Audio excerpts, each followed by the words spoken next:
भारत का सवाल आप देख रहे हैं। भारत के सवाल में आज सवाल उस खिलाड़ी पर है जिसकी रफ्तार पर कभी तालियां बजती थी, लेकिन आज उसका नाम विवादों की पिच पर है। मुस्तफिजुर रहमान। क्या यह सिर्फ एक नाम है या उस देश की सोच का हिस्सा है जहां भारत विरोधी नारे गूंजते हैं? खबर है कि बीसीसीआई ने साफ कर दिया कि राष्ट्रीय हित सर्वोपरि। नेताओं ने हुंकार भरी, साधु संतों ने आशीर्वाद दिया कि भारत के दुश्मनों के साथ अब कोई खेल नहीं होगा। क्या क्रिकेट के रोमांच के लिए हम अपने देश का स्वाभिमान गिरवी रख सकते हैं? आज इसी पर करेंगे चर्चा। खेल या राष्ट्रधर्म, बड़ा कौन? जुड़ेगा बड़ा पैनल। उससे पहले रिपोर्ट।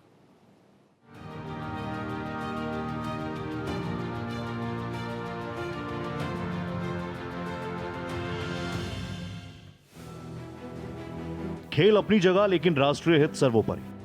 सरहद के उस पार से जब जब भारत के खिलाफ जहर उगला गया, तब तब देश के अंदर आक्रोश की लहर दौड़ी। अब बीसीसीआई ने मुस्तफिजुर रहमान को लेकर कड़ा रुख इख्तियार किया है। मुस्तफिजुर को हटाने के संकेत दे दिए गए हैं, क्योंकि अब समझौता दुश्मनों से नहीं, सिर्फ देश से होगा। बीजेपी नेता संगीत सोम ने कहा कि बीसीसीआई ने जो निर्णय लिया उसके लिए बहुत बहुत धन्यवाद। ये भारत के सभी हिंदुओं की जीत है, सनातनियों की जीत है। भारत देश के 100 करोड़ सनातनियों की भावनाओं को समझते हुए जो बीसीसीआई ने निर्णय लिया है, उसके लिए बीसीसीआई का बहुत बहुत धन्यवाद। और हमने कल ही आप लोगों से कहा था कि आप निश्चित रहिए, भारत सरकार और बीसीसीआई इस पर को संज्ञान लेगी, चूंकि 100 करोड़ हिंदुओं की भावनाओं से खिलवाड़ नहीं किया जा सकता। और धन्यवाद बहुत बहुत बीसीसीआई का कि उन्होंने इस तरीके का निर्णय लिया। और मैं फिर एक बार कहूँगा, ये पूरे भारत के हिंदुओं की जीत है, सनातनियों की जीत है। इस फैसले की गूंज अब धर्म की नगरी तक जा पहुंची। देश के बड़े बड़े संतों ने इस कदम को धर्म की रक्षा और राष्ट्रीय गौरव बताया। संतों का साफ कहना है कि जहां तिरंगे का अपमान हो, उस देश के साथ कोई खेल नहीं हो सकता। बहुत अच्छा कहा विशेष, बहुत अच्छा कहा। और शाहरुख खान कब देश का हित ऐसी रहा है। उसकी पत्नियां स्वयं कहती रही कि भारत में घुटन होती है। ऐसे व्यक्ति की मेरी मुझसे चर्चा नहीं करनी चाहिए। बीसीसीआई के इस कदम ने एक बड़ा संदेश दिया। अब बल्ला चलेगा तो केवल उनके सम्मान में जो भारत के सम्मान को अपना समझते हो। मुस्तफिजुर का जाना महज खिलाड़ी का हटना नहीं, बल्कि भारत की नई कूटनीति का शंखनाद है। Due to the recent developments which is going on all across, BCCI has instructed the franchisee KKR to release one of their player, Mustafizur Rahman of Bangladesh, from their squad. And BCCI has also said that if they ask for any replacement, BCCI is going to allow that replacement. साफ है, अब खेल केवल boundary तक सीमित नहीं रहा। जब बात राष्ट्रहित की आती है तो भारत झुकता नहीं, बल्कि कड़े फैसले लेना जानता है। Bureau report, Bharat express. तो जब से सारी बातें सामने आ गई, तब से आपने देखा एक अलग ही विवाद भी छिड़ गया। संगीत सोम का रिएक्शन आपने सुना। उन्होंने तो शाहरुख खान को, जिनको आप जानते हैं कितने बड़े बड़े सम्मानों से नवाजा गया है, भारत सरकार ने ही, प्रेसिडेंट ने उनको नवाजा है, आप सब जानते हैं। उनको गद्दार तक कह दिया। हालांकि पार्टी ने कहा कि ये उनकी अपनी राय हो सकती है, ये भारतीय जनता पार्टी या भारत सरकार की राय नहीं है। और आज आते आते तक ये बात तो कल ही साफ हो गई थी। जिस तरह का विवाद उठ रहा है, नहीं आ पाएंगे मुस्तफिजुर रहमान, नहीं आ पाएंगे। और अब वो ऑफिशियल चीजें भी आ गई। मेरे साथ एक बहुत जबरदस्त पैनल जुड़ चुका है। जल्दी से आपका तारुफ करा दूं। मेरे साथ समाजवादी पार्टी के तेज तरार प्रवक्ता मनोज यादव साहब जुड़ चुके हैं। मनोज दा, गुड इवनिंग करता हूं आपको, नमस्ते करता हूं, बहुत स्वागत है आपका। मेरे साथ मुझे स्क्रीन पर जाने माने क्रिकेट समीक्षक Sushil Pagare sir, Sushim Pagare, I correct myself, Sushim Pagare उनका नाम है। सुशीम सर नजर आ रहे हैं, कल भी मेरे साथ है। सुशीम दा, आपको भी मैं नमस्ते करता हूँ। शुरुआत सुशीम दा मैं आपसे ही कर रहा हूँ। सुशीम दा, प्लीज आप मुझे बताइए, कल भी आपने वैसे साफ कर ही दिया था कि देश के सेंटिमेंट से बड़ा कुछ हो नहीं सकता, और अब ये बात बिल्कुल साफ हो गई। कल भी आपने कहा था कि बीसीसीआई के पास सरकार से जुड़ी हुई जो भी चीजें आएंगी उसी दिशा में वो काम करेगा। लेकिन अब आप मुझे बताइए, अब सब कुछ ठीक, ऑल इज फाइन नाउ? जी हाँ, बिल्कुल। जो जनता की डिमांड थी जी, पब्लिक सेंटिमेंट था, देश के अंदर आवाज उठ रही थी कि बांग्लादेश में जो भी कुछ घटनाक्रम हो रहा है, हाँ, हिंदुओं को जिस तरह से वहां पे प्रताड़ित किया जा रहा है, उसको लेकर के देखिए एक आक्रोश तो है ही। और उस आक्रोश की अभिव्यक्ति भी हो रही थी सोशल मीडिया में, मीडिया में, हाँ, और सरकार तक वो आवाज पहुंची। और मुस्तफिजुर रहमान को बीसीसीआई ने सीधे निर्देश दिया केकेआर को कि वह अपने उनकी जो भी उन्होंने दल बनाया है उससे उन्हें रुखसत दे। और इस तरह से मुस्तफिजुर रहमान को हटाना पड़ा केकेआर को। हाँ, और अब चीजें देखिए जिस तरह से पब्लिक ओपिनियन था उसके आगे मैंने आपको कल भी कहा था जी। कि सरकार को ध्यान देना पड़ता है, जो फैसले होते हैं हाँ, उन पर विचार करना पड़ता है, और हाँ। अगर फैसला बदलना पड़े तो सरकार को पब्लिक ओपिनियन को देखते हुए फैसला बदलना पड़ता है।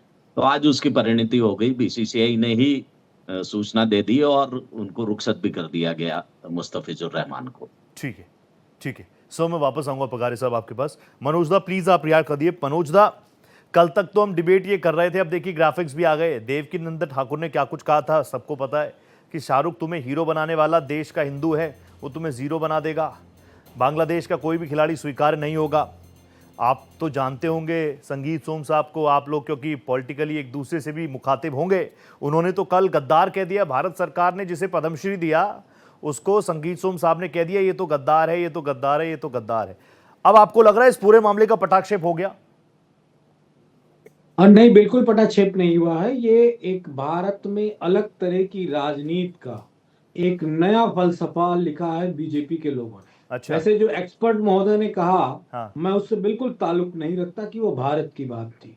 भारत मतलब बीजेपी और बीजेपी के 4 नेता नहीं होते हैं। ठीक है। भारत मतलब बीजेपी का आईटी सेल नहीं होता है। हाँ। भारत का मतलब होता है भारत का संविधान, भारत की बड़ी आबादी जनता। हाँ। जिस व्यक्ति को गद्दार कहा गया, मुझे लगता है कि बीजेपी के उन नेताओं को उस व्यक्ति के लिए माफी मांगनी चाहिए। सेंटीमेंट सिर्फ एक खिलाड़ी से कैसे आहत हो सकता है? सेंटीमेंट तो सरकार के उस निर्णय से भी होना चाहिए कि वहां की अपदस्थ प्रधानमंत्री को भारत सरकार ने शरण दे रखी। क्यों?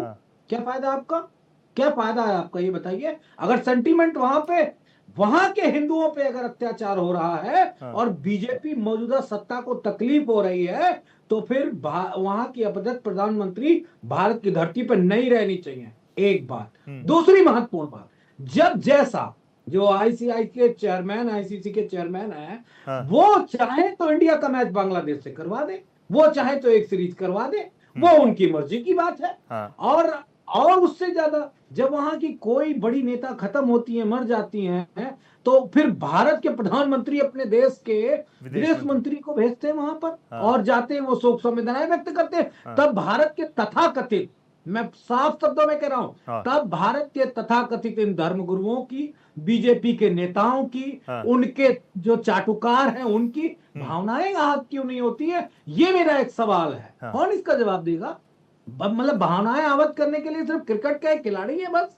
उनकी अपदस्थ प्रधानमंत्री, विदेश मंत्री, आईसीसी के चेयरमैन जैसा के निर्णय, और अडानी साहब का तो बिजनेस भी है, ऐसा मैंने सुन रखा है, बिजली की सप्लाई भी है, उससे भावनाएं नहीं हाथ होती। गजब का, मतलब बीजेपी क्या दुमुहा साफ हो गई क्या रोहित जी?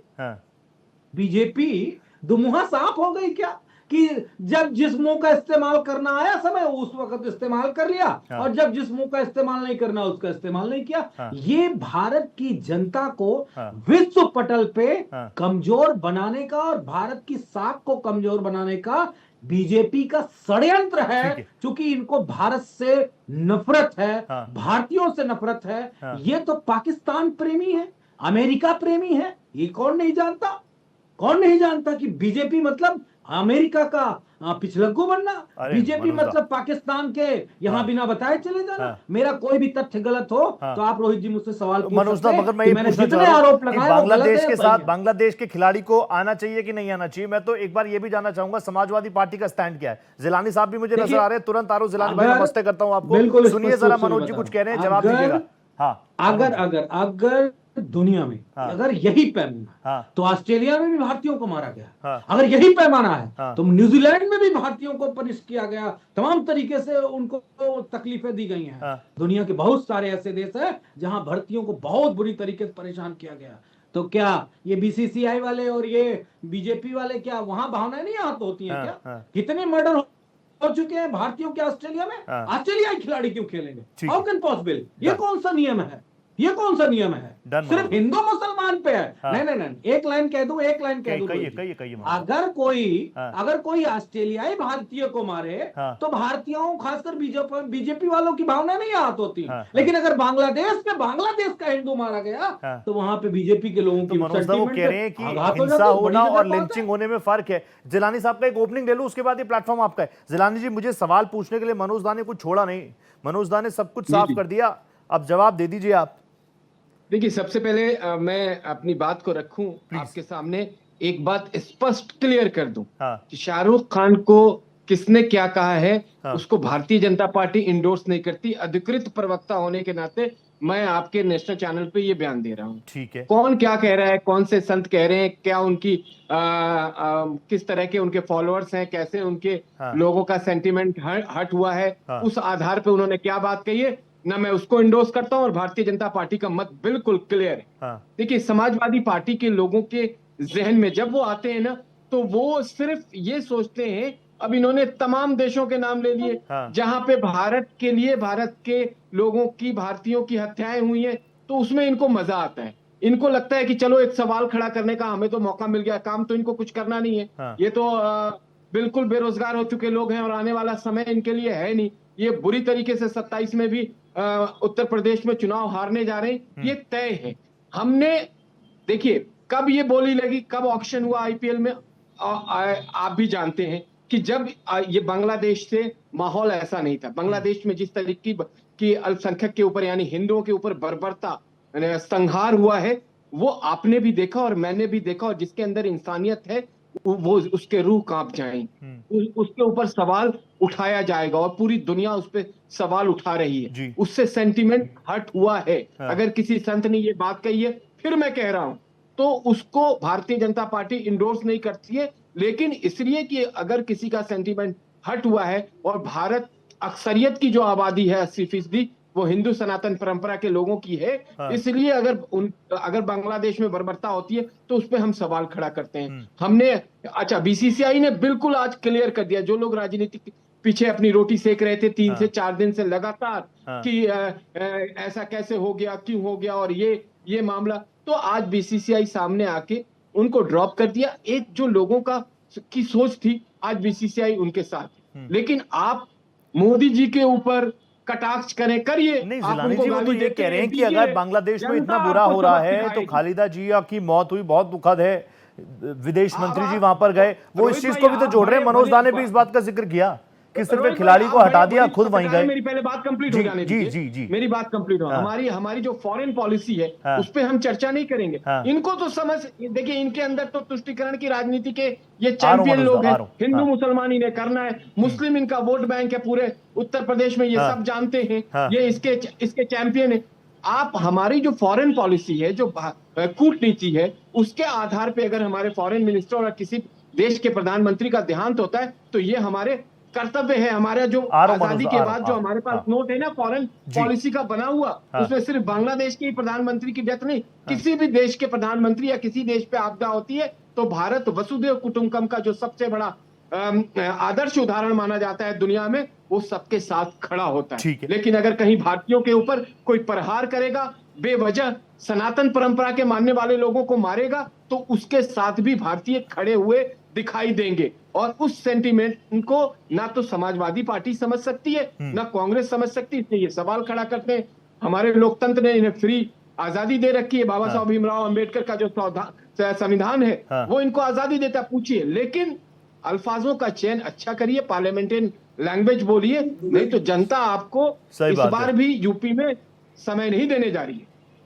ठीक है मनोज दा, यासिर भाई ने साफ तौर पर कहा कि देखिए फॉरेन पॉलिसी भी होती है, खेल के अपने नियम हैं, प्रोटोकॉल अपने हैं, लेकिन एक देश की कूटनीति, देश की विदेश नीति अलग होती है। आप उसको भी इसमें मर्ज कर देंगे क्या मनोज दा? देखिए, कूटनीति शब्द मैं बेहतर तरीके से समझता हूँ, मेरी पार्टी भी समझती है, और कई सारे ऐसे मुद्दे, हाँ। ऐसी बातें आती जहां पे हम लोग जवाब देते हैं। कूटनीति के तहत भारत की सरकार कोई भी हो, समाजवादियों ने सदैव उनका साथ दिया। सही बात। लेकिन अभी बीजेपी के प्रवक्ता जिलानी साहब बात करते करते चुनाव नफा नुकसान में चले गए। हाँ। मैंने तो चुनाव की बात नहीं करी, मैंने 2027, मैंने 2029 किसी की बात करी हो तो आप मुझे बता दो। नहीं करी। मैंने सिर्फ भारत की कूटनीतिक व्यवस्था की बात करी। लेकिन जिलानी साहब को बड़ी चिंता, क्योंकि ये खाते भी सत्ता है, पीते भी सत्ता है और लेटते भी सत्ता के साथ ही है। अगर सत्ता नहीं होगी तो ये पता नहीं क्या हो जाएंगे। मैं उन शब्द का प्रयोग नहीं करना चाहता, क्योंकि मेरे पास शब्दों का इतना अभाव नहीं है कि मैं ऐसे घटिया शब्दों का इस्तेमाल करूं। लेकिन स्पष्ट रूप से बता दूं, हाँ, जिलन से क्या अगर अमेरिका जैसा देश, जो भारत का कभी हितैषी नहीं रहा, उसने अगर हमारे देश के लोगों को बेड़ियों में जकड़ के भेजा, तो देश के प्रधानमंत्री का क्या था स्टैंड? क्या वो भारत के मान सम्मान की बात नहीं थी क्या? वो भारत के कूटनीति और दुनिया में भारत के डंके और दुनिया में भारत की सशक्तता का वो प्रतीक था क्या? अगर है प्रतीक तो मुझे जवाब दे देना यासिर जिलानी जी, और अगर नहीं है तो एक बात दिल पे हाथ रख के कहना। वैसे आप संविधान नहीं मानते हो, आप नागपुर का संविधान मानते हो, लेकिन हम ये मानते हैं कि बाबा साहब भीमराव अंबेडकर के संविधान से ही सबको चलना पड़ेगा। लेकिन फिर भी आपको संवैधानिक दायरे में रह के कह रहा हूं, अगर आपके अंदर थोड़ी सी भी लज्जता है, थोड़ी सी भी शर्म है, हया है, नीति है, कूटनीति है, सिद्धांत विचार है, तो आप जवाब दो कि क्या उस देश की अवदत प्रधानमंत्री इस देश में रहने लायक है? फिर किसी की भावनाएं क्यों नहीं बहात हुई? हाँ। हमारी तो वैसे भी नहीं होती है। हमारी क्यों नहीं होती है? हाँ। क्योंकि हम अपने संविधान के हिसाब से, अपने देश की मैं आऊं? कूटनीति के हिसाब से, हम भारत की अपनी पूरी व्यवस्था के हिसाब से ही बात करते हैं। हमें मालूम है कि हमारे जो पड़ोसी देश हैं वो हमारे दुश्मन देश नहीं है। पाकिस्तान उसमें सबसे घटिया देश है, जिसको अब तक बीजेपी के पहले प्रधानमंत्री से लेके और दूसरे प्रधानमंत्री ने, जिनके दिल में पाकिस्तान बसता है, कोई ढोल नगाड़ा बजा के लाहौर बस यात्रा लेके जाता है, कोई ताजमहल पे वहां के खूंखार राष्ट्रपति और सेना अध्यक्ष को बुलाता है, कोई बिना बताए बिरयानी खाने चला जाता है। हमको बताओगे देश के उस प्रधानमंत्री का नाम बता दीजिए। रोहित जी, चैलेंज करके कह रहा हूं, जो पाकिस्तान की बंटवारे के बाद से पाकिस्तान की धरती पे गया हो, लेकिन मैं दो नाम ले रहा हूं और पूरी शिद्दत से ईश्वर को साक्षी मान के ले रहा हूं। एक का नाम अटल बिहारी वाजपेयी और दूसरे का नाम मौजूदा देश के प्रधानमंत्री नरेंद्र मोदी जी, जिनको पाकिस्तान से प्यार है, जिनको बांग्लादेश से प्यार है, शेख हसीना का नाम ले रहे हैं। जहां तक मेरी जानकारी है, बीजेपी ने शरण दी है, कांग्रेस भी कह रही है हाँ ठीक है, शरण दी है, ठीक है। हाँ, जिलानी जी मैं श्रीमान मनोज यादव जी का जवाब दे दूं। इन्होंने मुझे बहुत उत्तेजित हो गए हैं, बहुत ज्यादा, मतलब इन्हें लग रहा है कि, मुझे लग रहा था कि ये अपशब्द भी बोल देंगे। ये चरित्र है, लेकिन मैं उसमें जाना नहीं चाहता हूँ। मैं इनको बता दूं, नहीं तो उसमें क्या गाली बता रहा है? मेरा तेवर है। अब सुन लीजिए, थोड़ा सुन लीजिए, धैर्य के साथ सुनिए। मैंने आपको सुना है, सुन लीजिए जरा। इन्होंने सत्ता के साथ मुझे उठाया, बिठाया, सुलाया। मैंने दिल्ली के अंदर 17 से 18 साल विपक्ष में काम किया है। मैं छात्र विंग की राजनीति जब से कर रहा हूं, तब से मैं विपक्ष में रहा हूं दिल्ली के अंदर। और दिल्ली में हमें 27 साल के बाद सत्ता मिली है। पहले अंदाजा लगा लीजिए कहां पे क्या बात करनी। सत्ता आपको प्रिय हो सकती है, समाजवादियों को प्रिय हो सकती है, क्योंकि आपको थाने बेचने होते हैं, आपको शहर बेचना होता, आपको तहसील बेचना होता था। आपको वो मथुरा याद है, राम वृक्ष यादव याद है, जिसने पूरे मथुरा को कर लिया था। आपको उसी हुकूमत के आप लोग कारकुन रहे हैं ना, हमें याद है। हम उससे जाना नहीं चाहते। आप बड़ी बड़ी बातें जो कर रहे हैं, पहले अपने चरित्र को देखिए कि समाजवादी का चरित्र क्या है। किस तरीके से थाने खरीद लिया करते थे, किस तरीके से थाने आपके कब्जे में होता था, एसपी आपकी बात मानता था, दरोगा आपकी बात मानता था। मैं उस पर जाना नहीं चाहता हूँ, नहीं तो मैं महाराजगंज से शुरू करूंगा और गाजियाबाद तक हर थाने का समाजवादी पार्टी की सरकार का। मैं ये कहाँ अभी अंतर्राष्ट्रीय मुद्दे पे डिबेट हो रही थी, अंतर्राष्ट्रीय मुद्दे। हाँ तो आया ना, आपको जरा आईना दिखाना जरूरी था। आप समझ रहे थे कि ये सत्ता के साथ वाला यासिर जिलानी है।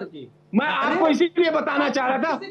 और मैंने कहा हिंदुस्तान की सबसे प्रतिष्ठित विश्वविद्यालय जामिया मिलिया इस्लामिया के छात्र विंग की राजनीति करके आया हूँ मनोज यादव जी। आप जैसा नहीं कि आगे परिवार के नाम पे, आपके जैसा नहीं कि परिवार के नाम पे आ गए। इसलिए सुन लीजिए, आ रहा हूँ विदेश मामले पे आ रहा हूँ। थोड़ा सा संयम रखिए। आपके टर्म में बोला नहीं है, थोड़ा सा डेकोरम मेंटेन करिए। जो डिबेट का डेकोरम होता है वो मेंटेन करिए। जो भी फॉरेन हमारी पोखरियाल जी देखिए, अगर इस तरीके से ये आते रहेंगे तो बात नहीं होगी। अब मैं बात रख देता हूँ। सुनते। लेकिन जिलानी सर, मैं मनोज आपको मौका दे रहा हूँ, लेकिन जिलानी सर आपने बोला कि हमारी पार्टी का कोई नेता गद्दार कहता है शाहरुख खान को हम एंडोर्स नहीं करते, कोई बाबा, कोई धर्मगुरु, कोई कथावाचक क्या कहता है, लेकिन एट द एंड हुआ तो वही ना, एट द एंड हुआ तो ये वही। और वो तो बहुत खुलकर कहते हैं कि सत्ता में तो हमारी सरकार है, चाहे वो बाबा हो, कथावाचक हो। लेकिन आज आप उनसे थोड़ा अलग होना चाह रहे हैं, ऐसा है क्या? नहीं, मैंने रोहित भाई, मैंने क्या आपको बोला कि मैं अधिकृत प्रवक्ता होने के नाते इस बात को फिर दोहरा रहा हूं कि मैं किसी भी भारतीय कलाकार को, चाहे वो शाहरुख खान हो या किसी ने और कुछ कहा हो, मैं गद्दार नहीं कह सकता, ना किसी ने कहा हो तो इसको इंडोर्स करूंगा। ठीक है, वो भारतीय हैं, भारत में उन्होंने अपने कलाकारी का जो जौहर दिखाया है, दुनिया में उससे उन्होंने नाम कमाया है और वो भारत का एक हिस्सा है। यहाँ पे क्लियर हो जाती है इस बात को यहीं पे। अब आती है बात उस खिलाड़ी पे जिस खिलाड़ी को उनके फ्रेंचाइजी ने लिया था। हाँ। उनके फ्रेंचाइजी ने एक ऐसे खिलाड़ी को लिया जब हमारे भारतीय लोगों ने जी। ये बर्बरता पिछले एक हफ्ते से देखी है। आज भी जब हम आपसे डिबेट कर रहे हैं, हाँ। एक हिंदू भाई की बेरहमी से मौत हत्या की गई है। हाँ। आज भी मीडिया में वो सुर्खी खबर चल रही है। बना हुआ है। हाँ। तो क्या आप एज ए हिंदुस्तानी हाँ। आपका खून नहीं खोलेगा? खोलता है। आपको ऐसा नहीं लगेगा हाँ। कि आप उनके हम जिस देश से हम खेलने जा रहे हैं, हाँ। तो कोई भी व्यक्ति जो हाँ। संत है, जिसके फॉलोअर्स बहुत बड़े हैं, हाँ। जो सामाजिक स्तर पे अच्छा काम कर रहा हो, चाहे हाँ। वो मनोज यादव जी क्यों ना हो सही बात सकता है ये परिवार के नाम पे अपना इन्होंने बड़ा रसूख बना रखा है, हाँ। लेकिन इनके भी फॉलोअर्स होंगे। हाँ। उनके फॉलोअर्स के अगर किसी सेंटिमेंट के साथ कोई खिलवाड़ करेगा तो ये भी सवाल खड़ा करेंगे। ठीक है। ये भी हमारे सत्ता पक्ष के साथ बैठ के सवाल ही तो कर रहे हैं। हाँ। मोदी जी को गाली तो दे रहे हैं। हाँ। हम उसके जवाब देने के लिए यहाँ बैठे हुए हैं। हाँ। तो आप उसका अंदाजा लगाइए कि बीसीसीआई हरकत में आता है और यानी एक्शन देश लेता है। के उस player को सेंटिमेंट्स का बाहर सम्मान दिखाई किया ना दिया- आपने, यही तो दिया कहना जाता चाह रहे है। हैं दादा मनोज दा। देश के सेंटिमेंट्स का सम्मान किया, क्या दिक्कत है, क्या गलत है? कंक्लूड करना है मुझे। देश का सेंटीमेंट सिर्फ मैं यही हाँ। सवाल पूछना चाहता हूं कि हाँ। देश का सेंटीमेंट मतलब बीजेपी थोड़ी नहीं होता। हाँ। देश का सेंटीमेंट मतलब होता है भारत की रणनीति, भारत का विश्व पे क्या धमक है, क्या ठीक है। खनक है, इसका मतलब ये होता है। और जब डिबेट नहीं, हम धमक तो है। इंटरनेशनल लेवल पे खनक भी है, रोहित जी, धमक भी है। तो मैं आपसे एक सवाल पूछता हूँ, हाँ। थाना पुलिस की डिबेट क्यों होने लगी? हाँ। क्या शब्दों का अभाव है बीजेपी के पास? हाँ। शब्दों का अभाव शब्दों नहीं का था, अभाव है आपको बीजेपी आईना के पास? दिखाना जरूरी था। इंटरनेशनल मैटर्स ठीक पे है। मेरे जो दागे गए सवाल है रोहित हाँ, जी, जी। उस पे क्या बीजेपी के पास जवाब नहीं है क्या? हाँ, मैंने अभी जिक्र किया हाँ। कि एनआरआईज को नहीं, भारतीय जो ऑस्ट्रेलिया में काम कर रहे हैं उनको उसमें बिठा कई दिया, उस लोग पर हमने विरोध किया। जाने लेकिन गए मनोज हैं। दा, आप पर तो ये कनाडा आरोप में लगता है कई कि क्योंकि लोगों वो को मुस्लिम जाने राष्ट्र है गए इसलिए आप कभी हैं। बोलेंगे अगर नहीं। कहीं पगारे सर अपराधी प्लीज कोई कंक्लूड। अपराधी है, पगारे सर 30 और सेकंड दे अपराध पाऊंगा। कर रहा पगारे है, सर, बांग्लादेश पगारे सर के यहाँ से देशों आगे क्या? उस पगारे सर न्यूज़ का प्लीज खंडन कंक्लूड। कर पगारे रहे सर, हैं। तो Bangladesh Pagare sir, Pagare sir, Sushim Pagare sir, यहाँ से आगे क्या? नहीं देखिए, अब इसके आगे तो एक प्रश्न और खड़ा होता है हाँ। अपने आप ही कि T20 वर्ल्ड कप आने वाला है और उस T20 वर्ल्ड कप में भी टीमें आएंगी विदेशी, जिसमें बांग्लादेश की टीम भी आएगी। ठीक है। तो फिर उस समय प्रश्न खड़े नहीं होंगे। हाँ। तो अब देखिए, मैं ये कह रहा हूँ कम से कम की क्लैरिटी बात- आ जाए। जैसे हम सबको पता है ना, पाकिस्तान के साथ हम कोई बायलैटरल नहीं खेल रहे, वही क्लैरिटी दे दे सरकार, वही क्लैरिटी सरकार दे दे बीसीसीआई को, बीसीसीआई आगे फॉरवर्ड कर दे, आईसीसी तक चली जाए चीजें। ये चीजें ऐसी ठीक हो सकती हैं। वक्त मुझे इतनी इजाजत दे रहा है, मैं जानता हूँ ये टॉपिक बहुत संगीन है, गंभीर है, बात ज्यादा हो सकती है, लेकिन वक्त इतनी इजाजत दे रहा है। मनोज दा, थैंक यू सो मच, आपने वक्त दिया, बहुत धन्यवाद। Pleasure having you. Pagare sir, always pleasure having you. And obviously Jilani sir, thank you so much, आप जुड़े, बहुत बहुत धन्यवाद। नमस्ते, सलाम, नमस्ते। तो भारत के सवाल में आज इतना ही, दीजिए इजाजत, नमस्कार।